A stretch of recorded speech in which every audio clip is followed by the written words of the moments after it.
আর এই যে ছোট ভাই, তোমার বয়স 25 বছর, R15, হ্যাঁ, তারপরে যে কি কয় FZS নিয়ে যে বুম বুম বুম করো। তোমার দাদা ছিল ফকিরের মতো, ভাত খেতে ভাত পাইতো না, 5 বিঘা জমি ছিল, 10 মণ ধান হইতো না, 1 খন্দ হইতো জমি, 2 খন্দ পানিতে ডুবে থাকতো তোমাদের এলাকা।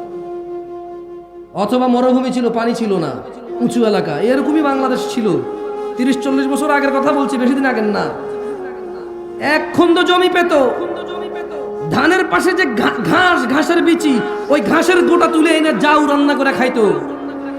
অনেক পয়সাওয়ালা হয়ে গেছে না, তাফাল্লিং করে বেড়াও। শুধু 1 শতক জমি 15 লাখ টাকা হওয়ার কারণে তোমার যে মেম্বার এখন অনেক কিছু, তোমার যে চেয়ারম্যান এখন অনেক কিছু। ওর বাপ দাদার কি ছিল আমরা জানি না, না? ও কত বড় পয়সাওয়ালা, 10 তলা বিল্ডিং তোলে, মসজিদে এসে 2 লাখ টাকা দান করে। কি ব্যবসা করে ওর বাপে? কোন চেরাগ রাইখা গেছে আলাদিনের ওর জন্য?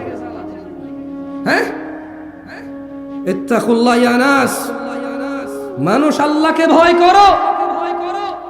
এই যেই বিঘা জমি 20,000 টাকা বিক্রি হতো না, সেই বিঘা জমি আল্লাহ এখন 4 কোটি টাকা সমমূল্য করে দিয়েছে।